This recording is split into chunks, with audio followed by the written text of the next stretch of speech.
August 30 நமது அனுதின மன்னா ஊழியங்களின் வாழ்த்துக்களுடன் இன்றைய நற்செய்தி. பாதையில் சுதந்திரம். இன்றைய வேத வாசிப்பு ஏசாயா 26 அதிகாரம் வசனங்கள் 1 முதல் 13 வரை. அக்காலத்திலே யூதா தேசத்தில் பாடப்படும் பாட்டாவது: பெலனான நகரம் நமக்கு உண்டு, இரட்சிப்பையே அதற்கு மதிலும் அரணுமாக ஏற்படுத்துவார். சத்தியத்தை கைக்கொண்டு வருகிற நீதியுள்ள ஜாதி உள்ளே பிரவேசிப்பதற்காக வாசல்களை திறவுங்கள்.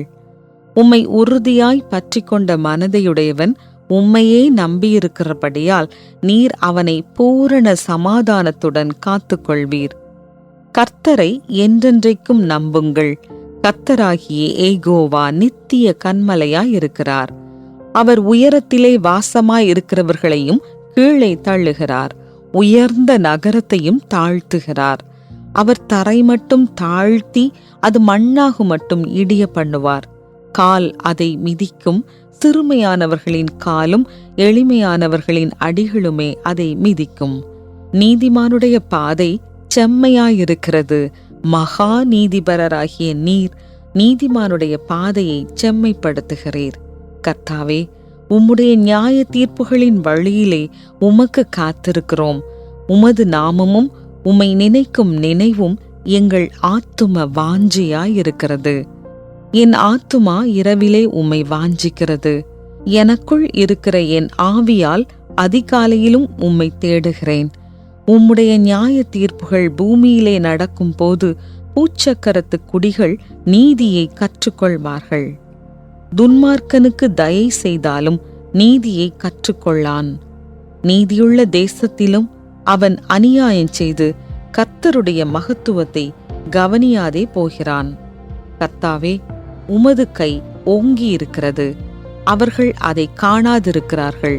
ஆனாலும் உமது ஜனத்துக்காக நீர் கொண்ட வைராக்கியத்தைக் கண்டு வெட்கப்படுவார்கள். அக்கினி உம்முடைய சத்துருக்களை பட்சிக்கும். கர்த்தாவே, எங்களுக்கு சமாதானத்தை கட்டளையிடுவீர். எங்கள் கிரியைகளையெல்லாம் எங்களுக்காக நடத்தி வருகிறவரும் நீரே. எங்கள் தேவனாகிய கர்த்தாவே, உம்மை அல்லாமல் வேறே ஆண்டவன்மார் எங்களை ஆண்டார்கள். இனி உம்மை மாத்திரம் சார்ந்து உம்முடைய நாமத்தை பிரஸ்தாபப்படுத்துவோம். குறிப்பு வசனம்: மகா நீதிபரராகிய நீர் நீதிமானுடைய பாதையை செம்மைப்படுத்துகிறீர். ஏசாயா 26:7. பார்வையற்ற விளையாட்டு வீரர்கள் விளையாடும் பீப் ஓசையிடும் பேஸ்பாலில் அதன் சத்தத்தை கேட்டு என்ன செய்ய வேண்டும் என்பதையும் எங்கு செல்ல வேண்டும் என்பதையும் தீர்மானிக்கின்றனர். கண்கள் மூடப்பட்டு பந்தை அடிக்கும் நபரும் அதை தடுக்கும் பார்வையற்ற நபரும் ஒரே அணியில் இடம்பெற்றிருப்பர். ஒரு நபர் மட்டையை சுழற்றி பீப் பந்தை அடிக்கும் போது அவர்கள் சலசலக்கும் தளத்தை நோக்கி ஓடுவார்கள். அவர் ஓடி வருவதற்குள் அந்த பந்தை யாரேனும் பிடித்துவிட்டால் பந்தை அடித்தவர் ஆட்டமிழப்பார். இல்லையெனில் அவருக்கு ரன் கொடுக்கப்படும். தெளிவான ஓடுபாதையும் திசையும் இருக்கிறது என்பதை நாங்கள் அறிந்திருப்பதால் ஓடுவதில் ஒரு பெரிய சுதந்திரம் எங்களுக்கு இருக்கிறது என்று ஒரு விளையாட்டு வீரர் குறிப்பிடுகிறார். ஏசாயா தீர்க்க தரிசன புத்தகம் மகா நீதிபரராகிய நீர் நீதிமானுடைய பாதையை செம்மைப்படுத்துகிறீர் என்று தேவனை குறித்து அறிவிக்கிறது. இந்த வாக்கியம் உரைக்கப்பட்ட போது இஸ்ரவேலர்களின் பாதை செம்மையாயிருந்தது.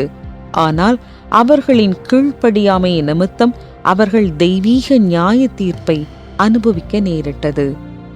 உமது நாமமும் உம்மை நினைக்கும் நினைவும் அவர்களின் இருதயத்தின் நோக்கங்களாய் இருந்துள்ளது என்று சொல்லுகிறார். கிறிஸ்தவர்களாகிய நாம் அவருக்கு கீழ்ப்படிந்து அவருடைய வழிகளில் நடக்கும் போது தேவனை குறித்து அறிகிற அறிவில் தேரவும் அவருடைய சுபாவங்களின் மீது நம்பிக்கையை வளர்த்து கொள்ளவும் செய்கிறோம்.